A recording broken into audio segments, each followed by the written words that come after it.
आता एक खूप प्रामाणिक आणि महत्त्वाचा प्रश्न येतो. अष्टावक्र गीता आपण आधी ऐकलेली असते. मग ती आठवण बनते आणि नंतर जे काही आपण करतो ते त्या आठवणीप्रमाणेच घडतं. मग खरा अनुभव होणं कठीण होतं, कारण शेवटी प्रयत्न येतोच.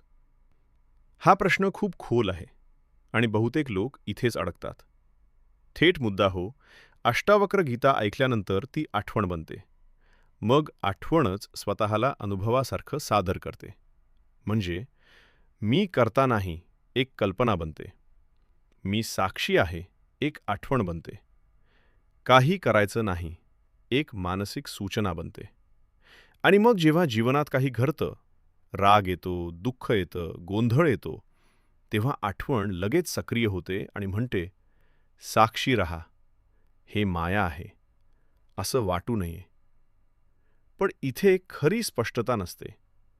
इथे फक्त स्वसंस्कार असतो. म्हणून अनुभव कृत्रिम वाटतो, म्हणजे खरा वाटत नाही आणि शांतता टिकत नाही. अष्टावक्रला हे माहीत आहे. अष्टावक्र आठवणीवर विश्वास ठेवत नाही. तो थेट दाखवतो. जे काही आठवण बनतं, जे काही पुनरावृत्ती होतं, जे काही लागू केलं जातं, ते आधीच मनाचं उत्पादन झालेलं असतं. म्हणजे जिथे करायचं येतं, तिथे अद्वैत अजून कल्पना आहे. मग खरा अनुभव कधी घडतो? खरा अनुभव तेव्हा घडत नाही जेव्हा तू काही लागू करतोस. तो तेव्हा उघडतो जेव्हा आठवण काम करत नाही, शिकलेलं फसतं, प्रयत्न कोसळतो आणि एक क्षण येतो, मी काहीच करू शकत नाही. या क्षणी प्रयत्न थांबतो आणि तिथे जे उरतं ते कोणत्याही आठवणीतून आलेलं नसतं. म्हणून हा प्रश्न खूप परिपक्व आहे, कारण तू हे पाहिलं आहेस. जे चालू आहे ते आठवणीतून येतंय. बहुतेक लोक इथेच चुकतात. ते आठवणीला ज्ञान समजतात आणि संस्कारालाच साक्षी समजतात. पण जेव्हा तुला आतून वाटतं, हे खरं वाटत नाही, तेच खरं निरीक्षण असतं. मग करायचं काय? इथे काही नवीन पद्धत नाही. फक्त एक छोटी कसोटी आहे. जेव्हा काही घडतं, राग, दुःख, विचार, फक्त पहा. हे मी आठवणीतून करत आहे का? की हे आपोआप दिसत आहे? जर मी करत आहे असं वाटलं, तर ते आठवण आहे. जर फक्त दिसत असेल, तर ते चौकशी आहे. प्रयत्नाचं काय? हो, प्रयत्न येतो. आणि तो चुकीचा नाही. अष्टावक्र प्रयत्नाला दोष देत नाही.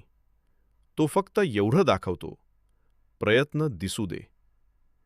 ज्या क्षणी प्रयत्न दिसतो आणि त्यावर अजून प्रयत्न केला जात नाही, तेव्हा प्रयत्न स्वतःच सैल होतो.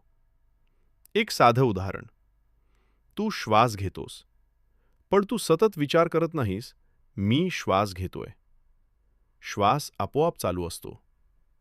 तसंच साक्षी करायची नसते. ती तेव्हा स्पष्ट होते, जेव्हा आठवण थकते. प्रयत्न फसतो आणि कल्पना टिकत नाही. अंतिम वाक्य.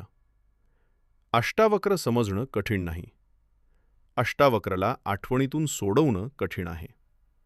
आणि जेव्हा आठवण शांत होते, तेव्हा काही नवीन मिळत नाही. फक्त जे आधीपासून आहे ते स्पष्ट दिसायला लागतं. सायन्स कधीच अंतिम सत्य का गाठू शकत नाही. सायन्स कुठे थांबते आणि अध्यात्म कुठून सुरू होते? हा प्रश्न सायन्सच्या विरोधात नाही. तो फक्त सायन्सची मर्यादा कुठे आहे हे समजून घेण्यासाठी आहे. बहुतेक लोक असं समजतात की जर शोध चालू ठेवला तर एक दिवस सायन्स अंतिम सत्य गाठेल. पण इथे एक सूक्ष्म समस्या आहे. सायन्स ज्या साधनांनी शोध घेते, इंद्रिये, मन आणि मोजमाप, ती साधनं स्वतःच अंतिम सत्याला वस्तू बनवू शकत नाहीत. सायन्स कशावर उभी आहे? सायन्स 3 गोष्टींवर चालते. इंद्रिये म्हणजे जे दिसतं, ऐकू येतं, मोजता येतं. मन म्हणजे जे सिद्धांत आणि मॉडेल्स तयार करतं. मोजमाप म्हणजे जे तुलना आणि गणित वापरतं. या पद्धतीत नेहमी 2 भाग असतात. ऑब्झर्व्हर, जो पाहतो, ऑब्झर्व्ड, जे पाहिलं जातं. म्हणजे पाहणारा वेगळा आणि पाहिलं जाणारं वेगळं. या चौकटीत सायन्स अत्यंत यशस्वी आहे. ती सांगते विश्व कसं काम करतं, निसर्गाचे नियम काय आहेत, मेंदू कसा काम करतो, विचार आणि भावना कशा निर्माण होतात. म्हणजे सायन्स सांगू शकते अनुभवात काय घडतं आणि ते कसं घडतं. पण इथे एक मूलभूत प्रश्न उरतो. हे सगळं चालू असताना अनुभव का आहे? मेंदूत विद्युत क्रिया आहेत, नसांचे जाळे आहे, रासायनिक प्रक्रिया आहेत. पण या सगळ्यातून जाणीव कशी तयार होतं? उदाहरणार्थ, सायन्स सांगते की लाल रंगाची 700 नॅनोमीटर वेव्हलेंथ असते. पण लालपणा जाणवतो कसा? हा प्रश्न अजून पूर्णपणे सुकलेला नाही. यालाच आधुनिक तत्त्वज्ञानात म्हणतात हार्ड प्रॉब्लेम ऑफ कॉन्शियसनेस, म्हणजे चेतनेचा कठीण प्रश्न. सायन्ससाठी आतापर्यंतचा हा सर्वात कठीण प्रश्न आहे. सायन्स मेंदूची अवस्था आणि अनुभव यांचा संबंध दाखवू शकते. पण हा अनुभव का आहे हे पूर्णपणे समजावू शकत नाही. इथेच सायन्स थांबते. कारण एक सूक्ष्म मर्यादा आहे. मन जगाचा अभ्यास करू शकतं, पण ज्या जाणण्यात मन स्वतः दिसतं तिला ऑब्जेक्ट बनवू शकत नाही. जसं डोळा सगळं पाहू शकतो, पण स्वतःला थेट पाहू शकत नाही. तसंच मन जगाचा अभ्यास करू शकतं, पण चेतनेला पूर्णपणे वस्तू बनवू शकत नाही. इथे अध्यात्म वेगळा दृष्टिकोन देते. अध्यात्म या प्रश्नाचं सिद्धांतात्मक उत्तर देत नाही. ते एक वेगळं चॅलेंज देते. अध्यात्म म्हणतं, ज्याला तू समजावण्याचा प्रयत्न करतोयस, तो समजावणारा तूच आहेस. पाहणाऱ्याला वस्तू बनवण्याचा प्रयत्न थांबव, कारण पाहणारा स्वतः वस्तू नाही. म्हणून अध्यात्म सायन्सच्या विरोधात नाही. सायन्स बाहेरून वर्णन करते. अध्यात्म आतून थेट पाहायला सांगते. एक साधी उपमा. नकाशा रस्ता दाखवू शकतो. तो सांगतो दिशा कुठे आहे, अंतर किती आहे, कुठे वळायचं आहे. पण नकाशा सांगू शकत नाही त्या रस्त्यावर चालताना नेमकं काय वाटतं.